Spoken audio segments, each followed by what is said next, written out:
Hi guys, it's me Joanne. Welcome to my channel. So sorry about my voice. May sakit kasi ako and I'm very thankful now na bumalik yung boses ko. 2 days ago wala talaga akong boses. So yeah, I don't know. Pumunta ako ng aking doktor and they check my blood. Everything is good but kumbaga a little bit infected yung aking blood. It's because I'm sick. So, i-share ko pala sa inyo ngayon is about my diet plan about my acid reflux, my silent acid reflux. I know lahat ng mga taong may mga acid reflux na ngayon and to the point na nagkakaroon sila ng mga anxiety disorder. It's because sa mga nangyayari sa kanilang sarili. Yes, yung acid reflux guys is kumbaga sakit 'yan sa ating digestive. Mayroon na rin akong video about that kung ano ang acid reflux. Maybe you can watch that some of the video. Well, ang mga diet na ginagawa ko, well, na-diagnose ako na may silent acid reflux. Iba-iba ka klase yung acid. May acid reflux, may HERD, may silent acid reflux. Yung akin is silent acid reflux kasi wala siyang sintomas about burning.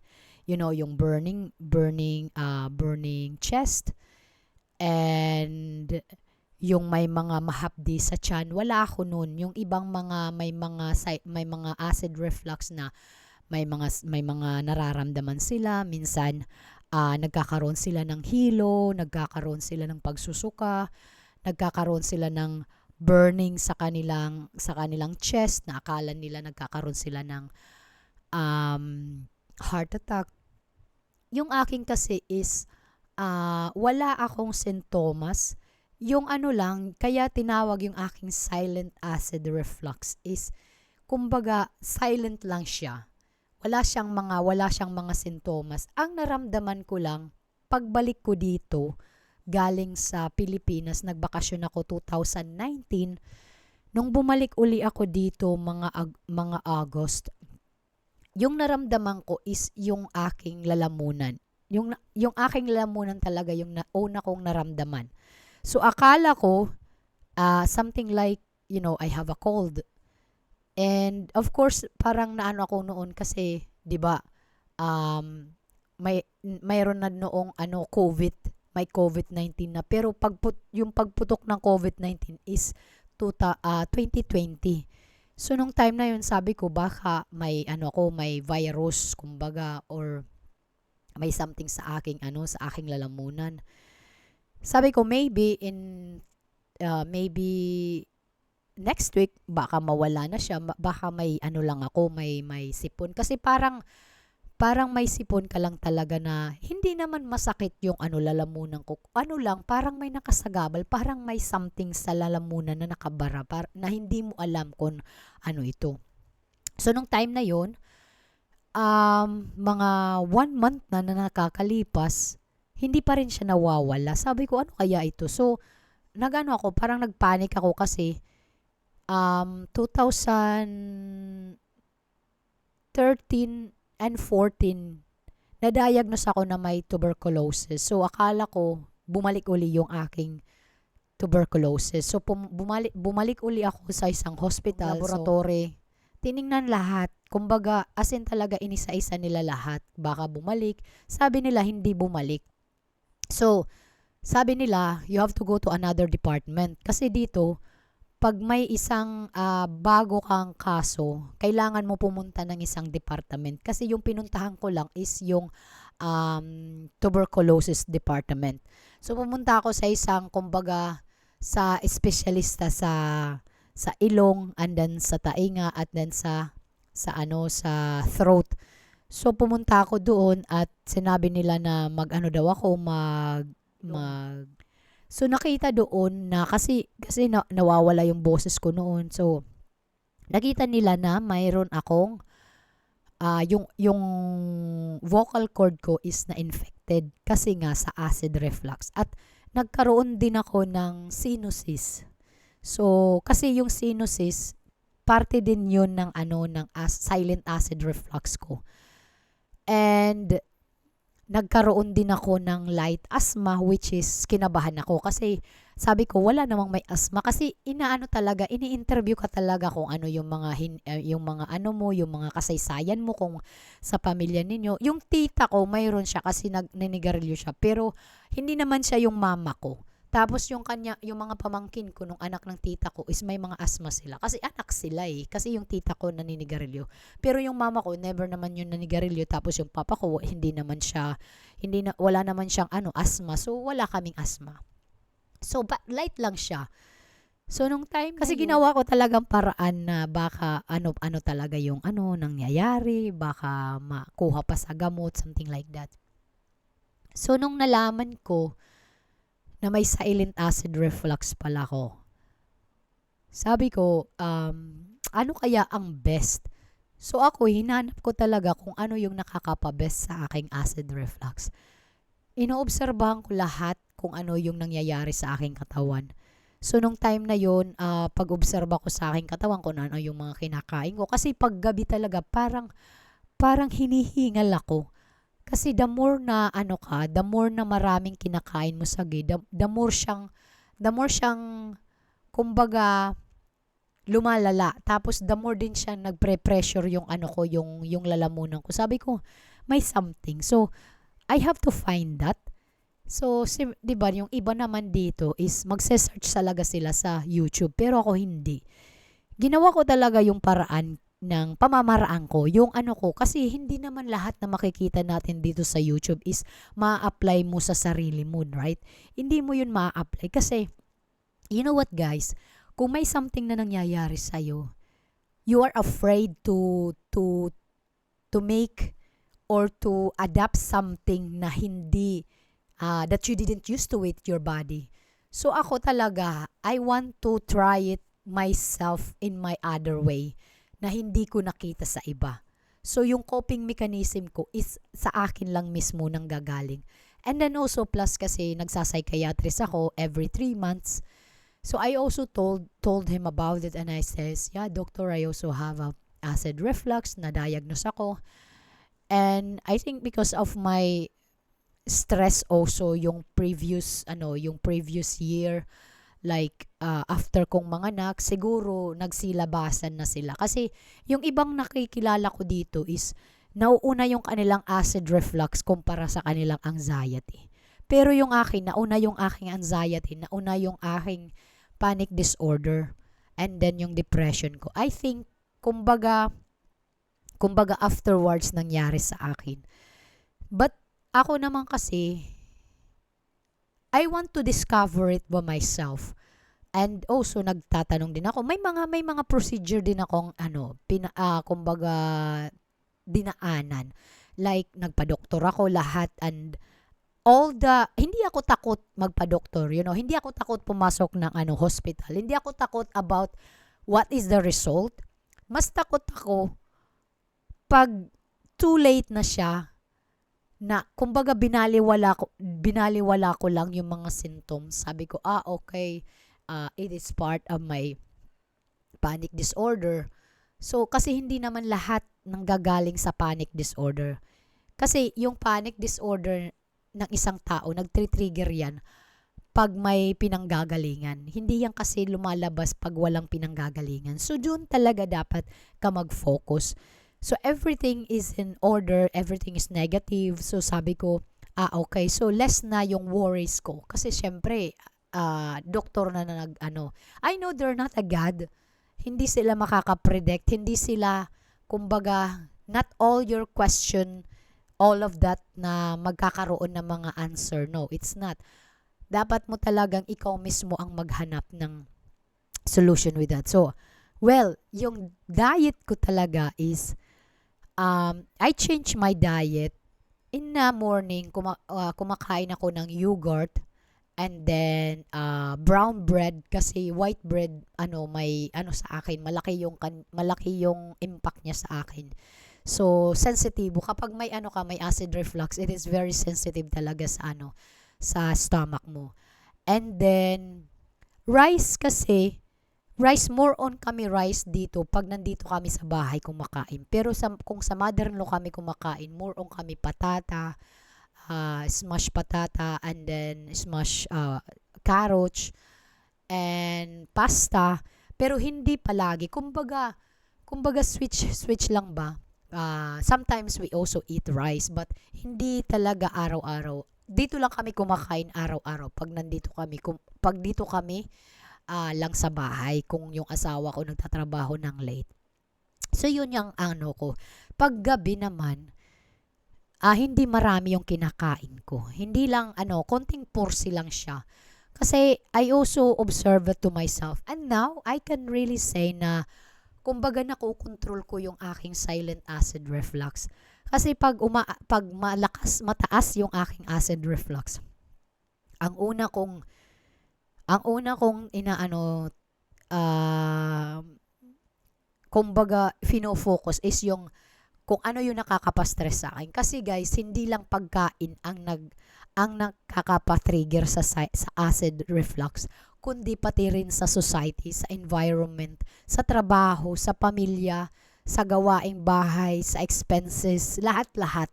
All of that is involved. So, kailangan mo talagang kumbaga tukuyin kung ano yung kumbaga sanhi kung bakit nagkakaroon ka ng acid reflux. And also, like kami, hindi kami mahilig sa mga McDonald's, hindi kami mahilig sa mga hamburger, sa mga fatty food. No, hindi kami mahilig. You know what guys, once in a month lang kami kumakain ng McDonald's, pero hindi araw-araw. More on ako is mango, and hindi siya araw-araw. Hindi ko kasi ako, kahit ako may silent acid reflux, hindi ko sinasabi na, oh, bawal ito. Kasi, kumakain naman talaga ako ng mango. And then, the only thing I have to do is to control it. And sa coffee naman, hindi naman, since beginning, never naman talaga ako uminom ng coffee. And then, soft drinks. Kasi nung nasa Pilipinas pa ako, nung kabataan ko, I drink a lot cola. So, nung time na yon, since now, I think 2 months now, 1 month now, 1 month and a half, hindi na ako umiinom ng mga soft drinks na may mga sparkle. No, I only drink water and uncaffeinated tea. Kasi mayroon ding mga tea na may caffeine. So, kailangan mo talagang tingnan. At hindi yung ibig sabihin na magda-diet ka na magda-diet. Ha? No, it's not like that. Yung diet ko is yogurt, and then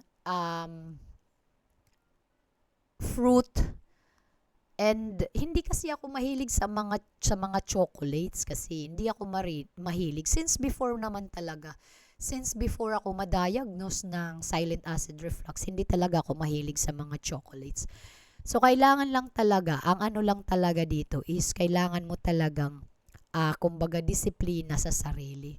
At I know, mahirap sa mga taong mag-adjust, lalo na yung mga hobby ninyo, like, pumupunta kayo ng McDonald's, Jollibee, yung mga kinakain nyo, puro mga fatty food, pizza, cola, o kind of, na mga unhealthy food. So, hindi dapat ganun. I know mahirap kasi, syempre, like what I said, hindi talaga madali ang kumbaga, mag-adjust ng sarili mo sa mga kinagawian mo, tapos, mag-iiba yung mo, yung, kumbaga, yung diet mo. So, syempre, kung yung purpose mo talaga is gumaling, of course, you have also to help yourself, right? Yes, dito talaga sa YouTube, guys. Sa YouTube, marami kang makikita kasi maraming nag-share about yung kanilang experience. Well, nasa sa inyo pa rin yan kung ano yung mga maganda at best na makakapa-relax sa inyo. At hindi yung makakapa-stress sa inyo kasi gusto ninyong gumaling. ang paggaling guys, dapat talaga in a step by step way. At dapat yung ano talaga ninyo, yung ano talaga, kumbaga you are dedicated kasi may purpose ka, gusto mong gumaling. At dapat sa mga paraan na yun is dapat nanggaling talaga sa iyo. Okay, yung mga nakita mo, you can also use that as a tool, but kung hindi talaga siya mag-work sa iyo, hindi mo dapat ipilit. And then ito pa yung ito pa yung mas nakakasagabal sa paggaling ng isang tao. Dapat talaga is hindi ka puro reklamo sa sarili mo. And dapat mo talaga, kasi yun kasi yung mga negative na mindset ng mga tao. Lalo na kasi gusto nilang gumaling agad-agad. But hindi naman yung ganun, guys. Hindi naman ganun. Yung acid reflux, hindi naman yan kumbaga nakakamatay or malalang sakit. Well, magiging malala yan pag hindi mo itinreat ng maayos, like kung pabayaan mo, of course magiging hahantong yang sa isang GERD, sa isang gastroesophageal reflux disease, and then at the end magkakaroon ka ng cancer. So kailangan talaga hindi pa siya malala yung apoy, kumbaga nagaano pa lang siya, na nagsisimula pa lang siya, kumbaga usok pa lang siya, dapat patayin mo na. So syempre dapat humanap ka ng paraan na makakaano sa'yo, kumbaga makakatulong. And if ever man na pumunta ka ng doktor and they check everything, and yung problema mo lang is itong acid reflux, but it's because itong acid reflux lang is nakakapatrigger sa'yo at nagkakaroon ka ng anxiety disorder. So, dapat doon ka pumunta sa isang psychiatrist, kasi may mga psychiatrist naman, well, mas maganda talaga na may talking therapy. Kasi may mga bagay talaga dito sa mundo na hindi natin maintindihan. So, yung mga scientific lang ang makakaintindi. Yung mga taong nakapag-aral, like nakapag-aral ng about mental health, about papaano ka magre-react sa mga nangyayari sa katawan natin, especially sa loob ng ating katawan, at yung labas natin is iba yung reaction. Kumbaga sabihin natin na acid reflux lang yan, pero yung isipan, kumbaga yung connection sa ating isipan is iba yung dating. Kumbaga papaano mo makokontrol yung behavior mo, kasi hindi mo alam kung ano yung i-react mo. So, nire-react mo sa isipan mo. So, kailangan talaga na may knowledge talaga tayo about what is anxiety disorder and what is acid reflux. Kasi may iba-iba talaga. Hindi mo sasabihin na, bakit hanggang ngayon, mga 2 years or 3 years na akong hindi gumagaling. Palagi naman akong nanonood sa video mo, pero hindi pa rin ako magaling-galing. Ang tanong dyan, ginagawa mo ba yung best mo? Ginagawa mo ba ng paraan? Kasi pag nandiyan ka lang sa bahay mo, tulog ng tulog, tapos kumakain ka, same as always, tas umiinom ka ng alak, kumakain ka ng mga fatty food, kumakain ka ng yung mga nakakapatrigger sa'yo, tapos yung anxiety mo, tapos pag umatake yung anxiety mo, naakala mo yung paniniwala mo, yung kinain mo is doon nag-uumpisa yung anxiety mo. That's not true, kasi base lang yan sa belief natin. So that's why it's really much better talaga na pumunta ka talaga sa isang psychiatrist. Kasi kumbaga lahat ng mga question mo, magkakaroon yan ng mga answer. Hindi man lahat, but at least they have few of it. And bibigyan ka nila ng kung ano yung mga step mo, if you are willing to be changed, kasi yun talaga ang first step to be healed, na dapat mo talaga baguhin yung attitude mo, yung behavior mo, and the way you believe everything, na ito yung nakapatrigger sa akin, or paglabas mo or pagsakay mo ng bus, ito yung nakapatrigger sa akin, ayoko nang mag-drive, ayoko nang mag-bus, ayoko nang makipagsalamuha sa aking mga kaibigan kasi nagkaroon na ako ng dito umatake yung aking anxiety disorder. It's not like that. Maybe it's a coincidence or just what you believe to yourself na pinapakain mo sa yung isipan. So hindi naman ganun dapat. Okay lang kung makinig ka, okay lang kung sabihin mo, okay, I will try this, but if it didn't work to me, of course, hindi naman sapilitan na dapat mong pilitin yung sarili mo. No, it's not like that. Imbis na gagaling ka, magiging malala ka. So, yung importante talaga is kung saan ka komportable. Kung saan ka komportable, kung saan ka relax, kung saan nakakatulong yung sa iyong anxiety, sa iyong panic disorder, sa iyong acid reflux. Yun ang pinaka-importante. But may mga tao talaga na gusto talaga nilang gumaling agad-agad, pero hindi yung ganun, guys. It's a process talaga. And kung may patient kayo, at the end, magkakaroon kayo ng reward. Ang yung reward na yun is yung true healing. And it doesn't mean na kung mag-heal na kayo is hindi na yan babalik. Babalik pa rin yan. And it gonna be worse kung ibabalik mo yung dating gawain mo sa yung sarili na kumbaga inaabuso mo yung sarili mo. So you know what, guys, ang paggaling is nasa iyo. But depende kung anong mga pamamaraan, depende sa iyong paniniwala, depende kung ano yung nakakapagbigay sa iyo ng motivation, depende kung saan ka komportable. At mas maganda talaga yung procedure or yung coping mechanism is galing sa iyo. And everything of that, yung mga nakikita mo or mga nakakatulong sa iyo, that's only a coping mechanism na dapat mong i-attach sa iyong sarili. At yung talaga, yung true healing talaga is nanggagaling pa rin sa iyo. So it's up to you, it's your choice. May mga choice tayo, guys. So kailangan talaga na tiyaga lang talaga ang puhunan natin dito sa mundo. Walang mabilisan dito sa mundo. Lahat nag-uumpisa sa mababa talaga. So anyway, guys, thank you so much and God bless you sa panonood sa aking video.